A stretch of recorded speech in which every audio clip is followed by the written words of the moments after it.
Hello friends, எல்லோரும் எப்படி இருக்கீங்க? நல்லா இருக்கீங்களா? சாப்பிட்டீங்களா? தலையெல்லாம் கழிஞ்சு போயிருக்குது. இப்போ தான் போயிட்டு வந்தேன். சந்தைக்கு போயிட்டு வெளியே போனோம். அந்த பக்கம் சந்தை போட்டிருந்தாங்க. சரி எதாவது காய் இருந்தால் பார்த்து வாங்கலாம் அப்படின்னு சொல்லிட்டு காய் வாங்கிட்டு வந்தோம். சும்மா கொஞ்சம் கொஞ்சம் தான் வாங்கியிருக்கோம். 2-3 நாளைக்கு வாங்கியிருக்கோம். நான் எல்லோரும் ஊருக்கு போயிட்டாங்க. எங்களுக்கு 4 பேருக்கு, எங்கள் 2-3 பேருக்கு இது போதும். அதனால் எல்லாம் கொஞ்சம் கொஞ்சமாக தான் வாங்கியிருக்கேன். என்னென்ன வாங்கியிருக்கேன்னு பார்க்கலாம் வாங்க. ஃப்ரெண்ட்ஸ், நான் செஞ்ச ஒரே தப்பு என்னன்னு பாருங்கள். பெரிய வெங்காயம் வந்து 3 கிலோ 50 ரூபா அப்படின்னு சொல்லிட்டு விற்றாங்க. நான் ரொம்ப ஆர்வ கலரில் போடுங்கன்னு சொல்லிட்டேன். அப்புறமா பார்த்தா நிறையா இருக்கும். ஐயோ இவ்வளோவா, வேண்டாம் வேண்டாம் அப்படின்னு சொன்னேன் அவங்கக்கிட்ட. என்னது இது இவ்வளோ இருக்குது, இவ்வளோலாம் வேண்டாங்க, எனக்கு 1 கிலோவே போட்டுருங்க அப்படின்னு சொன்னேன். அவங்க இருக்கட்டுக்கா, வச்சு செய்யலாங்க்கா, காய போட்டு வச்சுக்கோங்கக்கா, நல்லா தான்க்கா இருக்கும். நாங்கள் அப்புறம் என் ஹஸ்பண்டும் சரி விடு, லீவுக்கு யாராவது வருவாங்க போவாங்க, வீட்டுக்கு இருக்கட்டும், வாங்கிக்கோ அப்படின்னு சொல்லிட்டாரு. அதனால் 3 கிலோ வெங்காயம் வாங்கிட்டு வந்துட்டேன். எங்கள் அப்பா பார்த்தாரா செமையாக திட்டுவார். பெரிய வெங்காயம் தான் எப்போவுமே, பெரிய வெங்காயம் நம்ம இன்னும் பெருசாக இருக்கும் பாருங்கள், அதுதான் நாங்கள் எப்போவுமே வாங்குவோம். இதுதான் ஃபஸ்ட் டைம் நான் இப்படி வாங்கிட்டு வந்திருக்கேன். என்ன திட்ட போகிறாங்கன்னு எனக்கு தெரில. வீட்டில் அப்பாலாம் ஊருக்கு போயிருக்காங்க. வந்தோடனே என்னை பார்த்தா, ஏமா கீழே போடுறத போய் வாங்கிட்டு வந்திருக்கேம்மா, ஏமா இப்படி வேஸ்ட் பண்ணுற அப்படின்னு சொல்லி செம்மையாக திட்டு வாங்குவேன். வாங்கும்போது கூட எனக்கு ஒன்றும் தோணலை. ஃபஸ்ட்டு நிறையா இருக்குதுன்னு சொன்னேன், அப்புறம் வேண்டான்னு. வாங்கிட்டு வந்ததுலேருந்து வண்டியில் வரும்போதே ஹஸ்பண்ட்டை புலம்பிகிட்டே தான் வந்தேன். மாமாட்ட போச்சு, திட்ட போகிறாங்க, நான் குப்பையில் போகிறத வாங்கிட்டு வந்துட்டேனான்னு தெரியலையே, இது எப்படி ரொம்ப நாளைக்கு தாங்குமான்னு தெரியலையேன்னு சொல்லி புலம்பிகிட்டே வந்தேன். ஃபஸ்ட் டைம் சொதப்பி வாங்கிட்டு வந்துட்டேன். என்ன செய்ய போகிறோமோ தெரில. அப்புறம் வந்து பார்த்திங்கன்னா அவரைக்காய் வாங்கியிருக்கு. அவரைக்காய் சும்மா ஒரு அந்த கூரில் விற்பாங்களே, அதில் 20 ரூபான்னு சொல்லிட்டு அவரைக்காய் வாங்கினேன்.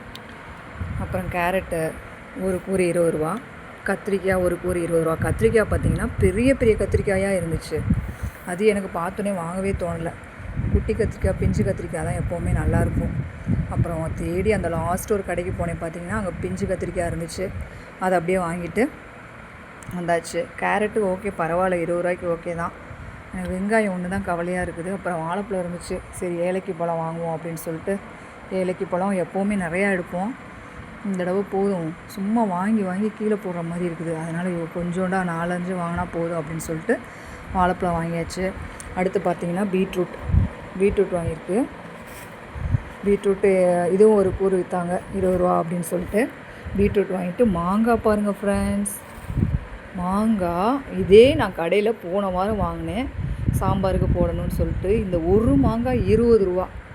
ஆனால் பரவாயில்ல. மாங்காய் பார்த்திங்கன்னா நான் போன வாரம் வாங்கினேன் கடையில். இந்த ஒரு மாங்காய் 20 ரூபா சொன்னான். ஆனால் இப்போ சந்தையில் பாருங்கள், இந்த 3 மாங்காய் 20 ரூபா. சூப்பர்ல. இப்போலாம் நான் சாம்பாருக்கு புளி போடுறத விட நிறையா மாங்காய் தான் யூஸ் பண்ணேன். நல்லா இருக்குது, சூப்பராக இருக்குது மாங்காய் புளி செய்யுது. அதனால நான் மாங்காய் வாங்கிட்டு வந்தேன். பீட்ரூட் வாங்கியிருக்கேன். அதுக்கப்புறம் போகும்போது பார்த்திங்கன்னா மழை தூரிக்கிட்டே இருந்துச்சு. ஐயோ மழையில் மாட்டிப்போமான்னு நினச்சோமோ அப்படின்னு சொல்லி யோசிச்சுக்கிட்டே போனோம். இடியெல்லாம் இடித்து பயங்கரமாக இருந்துச்சு. பார்த்தா மழையே இல்லை. பயந்துக்கிட்டே போனோம். எவ்வளோ நேரம், ஒரு 1 ஹவராவது வெளியே போயிட்டு வந்தோம், வேலை இருந்துச்சு. மழையே இல்லை, விட்டுருச்சு. சும்மா லேசாக பேருக்கு ஒரு சொட்டு தான் விழுந்துச்சு, அதோடு அவ்வளோதான். அதுக்கப்புறம் பார்த்திங்கன்னா சாத்துக்குடி வாங்கினேன் ஃப்ரெண்ட்ஸ். சாத்துக்குடி வந்து நாங்கள் கடையில் தான் வாங்கினோம். எங்கள் மாமா வாங்கினார், நான் எவ்வளோன்னு கேட்கல. சரி இந்த வெயிலுக்கு கொஞ்சம் ஜூஸ் போட்டு குடிச்சிக்கலாம்ல அப்படின்னு சொல்லிட்டு சாத்துக்குடி வாங்கிட்டு வந்தாங்க. ஃப்ரெண்ட்ஸ், வீடியோ எடுக்க ஆள் இல்லை. நானே தான் இப்படியே வச்சு காமிச்சிக்கிட்டு நானே தான் எடுக்கிறேன். அதனால தான் ஒன்றா இப்படி காமிச்சிட்ருக்குறேன். வீடியோ எடுக்க ஆள் இல்லை, யாரும் தப்பாக நினச்சிக்காதீங்க. இதுதான் இப்போ நான் இந்த பெரிய வெங்காயம் தான் எனக்கு பெரிய கவலையாக இருக்குது. வீட்டில் திட்டுவாங்களோ அப்படின்னு சொல்லிட்டு. இந்த காயெல்லாம் கொஞ்சம் கொஞ்சம் தான் இருக்குது, எப்படியா செஞ்சலாம், ஒன்றும் பிரச்சனை இல்லை. இந்த பெரிய வெங்காயத்தை எப்படி தீர்க்குறதுன்னு எனக்கு பயம் வேறு. இதை பார்த்தோன்னே திட்டுவாங்கன்ற பயம் வேறு. என்ன செய்ய போகிறோன்னு தெரில. வாங்கியாச்சு, சமாளிப்போம், அவ்வளோதான். அடுத்து பார்த்திங்கன்னா ஸ்நாக்ஸ், பழம் வாங்கியாச்சு, காய் வாங்கியாச்சு. ஸ்நாக்ஸ் வாங்கணுமா, கடலை வாங்கிட்டு. இது எங்கள் மாமாவுக்கு தான் ரொம்ப பிடிக்கும். எனக்கு இந்த கடலை பிடிக்காது. எனக்கு வறுத்த கடலை, வேக வச்ச கடலை தான் பிடிக்கும். நமக்கு பிடிச்ச ஐட்டது தான்.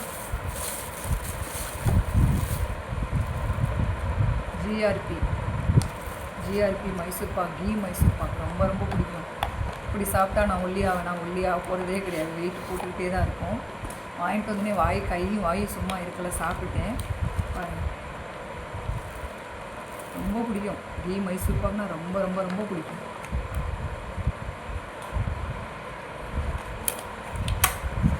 கீ மைசூர் பாக்கு முன்னாடிலாம் வீட்டில் என் பொண்ணு வீட்டில் இருக்கப்போ செஞ்சா ஒரு தடவை தீபாவளிக்குலாம் அவ்வளோ சூப்பராக நல்லா வந்துச்சு. அடுத்து 2வது தடவை செஞ்சோம், சொதப்பிச்சு, வரவே இல்லை. அப்புறம் அதோடய விட்டுட்டோம், சரி இனிமேல் செய்ய வேணாம் அப்படின்னு சொல்லிட்டு. அடுத்து ராயல் பெசன் லட்டு அது வாங்கினோம்.